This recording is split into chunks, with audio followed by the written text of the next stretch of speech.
আসসালামু আলাইকুম ওয়া রাহমাতুল্লাহি ওয়া বারাকাতুহু নাহমাদুহু ওয়া নুসাল্লি ওয়া নুসাল্লিমু আলা রাসূলিহিল কারীম আম্মা বা'দ। সুপ্রিয় দর্শক, সবাইকে স্বাগত জানাচ্ছি মাছরাঙা টিভির পর্দায় রমজান মাসের নিয়মিত আয়োজন ক্লিক ইলেকট্রিক্যাল অ্যাক্সেসরিজ নিবেদিত মাহে রমজান অনুষ্ঠানে। দর্শক, আজকের আলোচনার বিষয়বস্তু যাকাত। আর এই বিষয়ে কথা বলবার জন্য আমাদের সাথে রয়েছেন আপনাদের প্রিয় আলোচক, ঢাকা বিশ্ববিদ্যালয়ের ইসলামিক স্টাডিজ ডিপার্টমেন্টের সম্মানিত সহকারী অধ্যাপক ডক্টর আল্লামা মাসুম বাকি বিল্লাহ। আসসালামু আলাইকুম রহমতুল্লাহ। ওয়ালাইকুম আসসালাম ওয়া রাহমাতুল্লাহি ওয়া বারাকাতুহু। কেমন আছেন মোহতারাম? আলহামদুলিল্লাহ, আপনি কেমন আছেন? আলহামদুলিল্লাহ, ভালো আছি। মোহতারাম, আমরা যাকাত সম্পর্কে আলোচনা শুনবো। শুরুতে বলবেন কার কার উপর যাকাত ওয়াজিব হয়? যাকাত এটি ইসলামের অন্যতম একটি স্তম্ভ। বিশেষ করে আল্লাহ রাব্বুল আলামিন কোরআন মাজিদের অনেক জায়গায় সালাত প্রতিষ্ঠার পাশাপাশি যাকাতের কথা বলেছেন। তিনি বলেছেন, আকিমুস সালাতা ওয়া আতুজ যাকাতা ওয়ারকাউ মা'আর রাকিন, তোমরা সালাত প্রতিষ্ঠা করো এবং যাকাত আদায় করো। এইরকম ভাবে সালাতের পরপরই আল্লাহ রাব্বুল আলামিন যাকাতের কথা বলেছেন।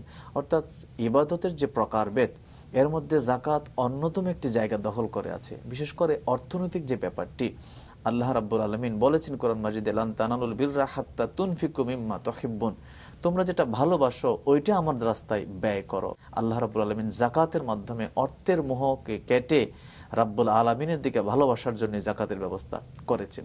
তো এই যাকাতটা আসলে কাদের উপর ওয়াজিব হবে? এই যাকাত ওয়াজিব হবে যাদের 7.5 ভরি স্বর্ণ এবং 52 ভরি রূপা অথবা তার সমপরিমাণ সম্পদ যদি কারো কাছে তার দৈনন্দিন ব্যবহার্য জিনিসপত্রের বাহিরে 1 বছর ব্যাপী জমা থাকে, তখন 1 বছর পরে ওই অতিরিক্ত সম্পদের উপর তার যাকাত ফরজ হবে, তাকে যাকাত দিতে হবে। এবং সে মুসলিম হওয়া লাগবে, বালেগ হওয়া লাগবে এবং সুস্থ মস্তিষ্কের মানুষ হওয়া লাগবে, স্বাধীন হওয়া লাগবে। এইরকম হওয়ার পরে, এরকম জ্ঞানবান মস্তিষ্কের অধিকারী মুসলমানের উপর 1 বছর পরে, এই সাহেব নিসাব হওয়ার পরে, মালিক নিসাব হওয়ার পরে তার উপর যাকাত ফরজ হবে, তাকে যাকাত দিতে হবে। যাকাত এবং ট্যাক্স এই দুটো জিনিস এক কিনা? দুটো জিনিসের মধ্যে যদি কোনো পার্থক্য থাকে, সেই পার্থক্যগুলো কি কি? দেখুন, যাকাত হচ্ছে ইসলামের একটি আইন বা বিধান, আর ট্যাক্স হচ্ছে সম্পূর্ণ রাষ্ট্রীয় একটি বিধান। যাকাত কখনই ওঠানামা করে না। যাকাতের একটি নির্দিষ্ট খাত আছে, যাকাতের নির্দিষ্ট পরিমাণ আছে। যেমন 2.5%, 40 টাকায় 1 টাকা যাকাত দিতে হয়। কিন্তু ট্যাক্সের কিন্তু এরকম ফিক্সড না। ট্যাক্স রাষ্ট্রের যখন যেরকমটা নির্ধারণ করে তার নাগরিকের জন্য, সেরকমভাবে হয়। যাকাতের মাধ্যমে সওয়াবের আশা থাকে, ইহকালীন পরকালীন মুক্তির ব্যাপার থাকে। কিন্তু ট্যাক্সের মাধ্যমে কিন্তু পরকালীন মুক্তি না। এটা ইহকালের রাষ্ট্রীয় যে নাগরিক সুযোগ সুবিধা, এই রাষ্ট্রীয় নাগরিক সুযোগ সুবিধা ব্যবহারের কারণে রাষ্ট্রকে প্রত্যেক নাগরিক যে একটা অর্থ পে করে, এটাকে বলা হয় ট্যাক্স। সুতরাং এবং যাকাতটা হয় মালিকি নেসাবের উপর, একটা নির্দিষ্ট 7.5 ভরি স্বর্ণের বা সমপরিমাণ মূল্যের হইলে। কিন্তু ট্যাক্স কিন্তু সেরকম না। ট্যাক্স রাষ্ট্র কর্তৃক নির্ধারণ করে যে তার সম্পদ কেমন হইলে সে ট্যাক্স পে করবে। সুতরাং সম্পূর্ণ ভিন্ন জিনিস। যিনি যাকাত দিচ্ছেন তিনি ট্যাক্সও দিবেন, এবং যিনি ট্যাক্স দিচ্ছেন তিনি আলাদাভাবে আবার যাকাত দিবেন। একটির মাধ্যমে আরেকটি কিন্তু পূরণ হবে না।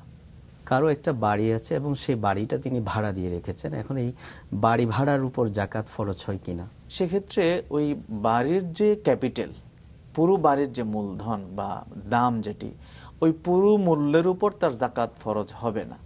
বরং ওই বাড়ি থেকে ভাড়া বাবদ সে যে টাকাটা পায়, ওই ভাড়া বাবদ টাকা যদি তার 7.5 ভরি স্বর্ণ, 52 ভরি রূপা অথবা তার সমপরিমাণ সম্পদের বরাবর হয়, শুধু ভাড়ার টাকাটা, তখন ওই ভাড়ার টাকার 40 ভাগের 1 ভাগ সে যাকাত দিবে, পুরো বাড়ির মূল্যের উপর সে দিবে না। কারো যদি বাড়ির প্লট বা জায়গা থাকে, ফ্ল্যাট থাকে, সেই ফ্ল্যাট এবং প্লট এই দুটি বিষয়ের উপর যাকাত ফরজ হয় কিনা? প্লট এবং ফ্ল্যাট, এটা যদি ব্যবহারের প্লট হয় বা ব্যবহারের ফ্ল্যাট হয়, সেক্ষেত্রে তার উপর ওইগুলোর উপর যাকাত ফরজ হবে না। কিন্তু খেয়াল রাখতে হবে, আমাদের সমাজে এমন অনেকেই আছে যারা প্লটের বিজনেস করে বা ফ্ল্যাটের বিজনেস করে, যে প্লট কেনা বেচা করে। সেক্ষেত্রে পুরো ফ্ল্যাটের যে টাকা, এর যে দাম মূল্য, তার পুরোটার উপর যাকাত ফরজ হবে, পুরোটার উপর যাকাত দিতে হবে। আর যদি ব্যবসায়িক উদ্দেশ্য না হয়, যে না আমার 2টা প্লট আছে, আমি একটাতে থাকবো কিন্তু আরেকটা ব্যবসায়িক উদ্দেশ্য না, বরং এমনিতে রাখলাম, সেটা 2টা 3টা 4টাও হতে পারে, সেক্ষেত্রে তার উপর কিন্তু জাকাত ফরজ হবে না। ওই প্লট বা ফ্ল্যাটের টাকার উপর জাকাত ফরজ হবে না। এবার একটু ঋণগ্রস্ত ব্যক্তির জাকাত প্রসঙ্গে বলবেন। কোনো একজন ব্যক্তির অনেক টাকা লোন আছে, সেই ব্যক্তির উপর জাকাত ফরজ হয় কিনা? এমন হয় যে ঋণ আদায় করলে তার সম্পদ আর থাকবে না, মালিকি নেসাব যে সমপরিমাণ, এই পরিমাণটা আর থাকবে না। সেক্ষেত্রে ওই ব্যক্তি ঋণ পরিশোধ আগে করবে, জাকাত দিবে না। আর যদি সে হিসাব করে দেখে যে তার ঋণ যে টাকাটা, এটা যদি সে আদায় করে, আদায় করার পরে বাকি যে সম্পদ তার থাকবে, এটি ওই মালিকি নিসাবের সমপরিমাণ বা তার চেয়ে বেশি হচ্ছে, তখন সে ঋণের সমপরিমাণ টাকাটাকে বাদ দিবে কাউন্টের ক্ষেত্রে। ওইটা গুণে বাদ দিয়ে বাকি যে সম্পদ থাকবে, ওই বাকি সম্পদের উপর সে 40 ভাগের 1 ভাগ হিসেব করে ওইটার উপর জাকাত আদায় করবে। পাওনাদারের পাওনা টাকার উপর জাকাত ফরজ হয় কিনা এই বিষয়ে যদি বলতেন। দেখুন, পাওনা টাকার উপর জাকাত ফরজ হয়, তবে একটি বিশ্লেষণ এখানে প্রয়োজন। এই জন্য যে পাওনা ব্যক্তির টাকাটা ফেরত পাওয়াটা কতটা সিউরিটি আছে, নিশ্চয়তা আছে। বিশেষ করে এমন যদি হয় যে যার কাছে আমি টাকাটা পাই তিনি মারা গিয়েছেন বা আর কেউ দেবার মতো লোক নেই, এই টাকা ফেরত পাবেন না, তখন এটার উপর জাকাত ফরজ না। আবার যদি এমন হয় যার কাছ থেকে টাকাটা পান তিনি অস্বীকার করছেন, যেন দিবেন না বা দিচ্ছেন না কখনো, এটা এমন হয়ে গেছে যার কখনো দিবেন না, সেক্ষেত্রেও জাকাত ফরজ না। কিন্তু যদি পাওনা টাকাটা ফেরত পাওয়ার সম্ভাবনা থাকে এবং প্রতিশ্রুতি থাকে যে উনি দিবেন, এটা 6 মাস 1 বছর যে কোনো সময় দিতে পারেন উনি, যদি প্রতিশ্রুতি থাকে, সম্ভাবনা থাকে এই টাকাটা ফেরত পাবেন তিনি, তাহলে এই প্রতি বছরই যিনি প্রকৃত মালিক, যার কাছ থেকে টাকাটা নেওয়া হয়েছে, তিনি প্রতি বছরই তার উপর কিন্তু জাকাত দিতে হবে, জাকাত তার উপর ফরজ। শেয়ার বিজনেস প্রসঙ্গে জানবো। শেয়ার বিজনেসের যাদের শেয়ার আছে তাদের শেয়ারের উপর জাকাত ফরজ হবে কিনা?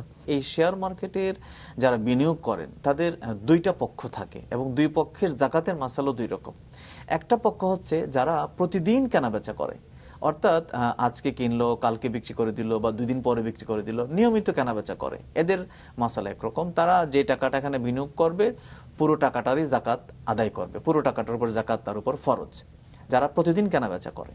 আর আরেকটা পক্ষ হচ্ছে যে না, তারা প্রতিদিন কেনাবেচা করে না, বরং তারা একটা নির্দিষ্ট পরিমাণ অংশের মালিক হয়ে যায়। যেমন পুরো একটা প্রতিষ্ঠানের 10%, 20% বা 50%-এর মালিক হয়ে যায়। এদের মাসলাটা ভিন্ন। এরা করবে কি, বার্ষিক এজিএম যখন হয় বা বার্ষিক প্রতিবেদন যখন হয়, তখন উনি খোঁজ নেবেন যে এই পুরো প্রতিষ্ঠানের যে ক্যাপিটালের মূল্য কতটুকু এবং তার যে ইনস্ট্রুমেন্ট আছে, ঘর বা মেশিনারিজ, এই যে ব্যাপারগুলি, ইনস্ট্রুমেন্টগুলি ওই বিজনেসের বা ওই প্রতিষ্ঠানের, সেগুলোর মূল্য কতটুকু।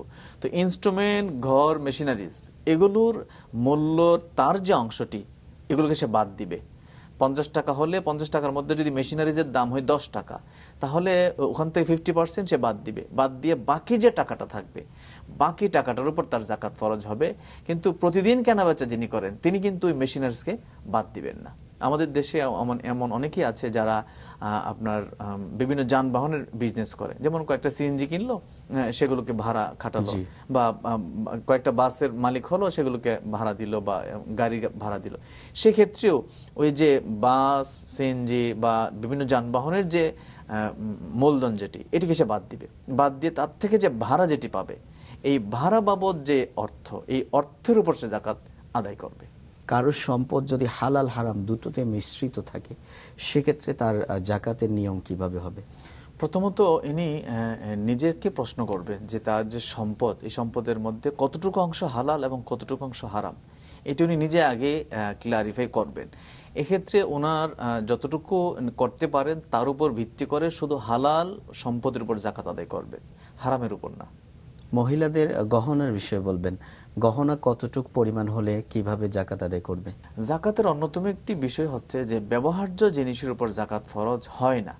এটি যত দামি দ্রব্যই বা হোক না কেন, কিন্তু একটি জিনিস ছাড়া, 2টি জিনিস ছাড়া, সে 2টি হচ্ছে স্বর্ণ এবং রূপা ছাড়া। স্বর্ণ এবং রূপা এটি ব্যবহারের জন্য হোক, ব্যবসায়িক পণ্য হিসেবে হোক বা ঘরের মধ্যে জমাকৃত হিসেবে হোক, যে কোনো উদ্দেশ্যে হোক, স্বর্ণ এবং রূপার ক্ষেত্রে জাকাত ফরজ হবে। এবং তার পরিমাণ হচ্ছে স্বর্ণ 7.5 ভরি স্বর্ণ যদি হয়ে যায়, তাহলে তার উপর জাকাত ফরজ হবে 40 ভাগের 1 ভাগ, বা তার সমপরিমাণ সম্পদ দিয়ে দিলেও হয়ে যাবে। আর রূপার ক্ষেত্রে পরিমাণ হচ্ছে 52.5 ভরি রূপা এবং তার সমপরিমাণ সম্পদ যদি থাকে সেই ক্ষেত্রে। এই দুইটি পণ্য ছাড়া মহিলাদের গহনা যদি আমরা দেখি যে সেটি হীরার হতে পারে বা অন্য দামি আরো পাথরের হতে পারে, কিন্তু জাকাত ফরজ হবে না। গাড়ি ব্যবহার্য জিনিস জাকাত ফরজ হবে না।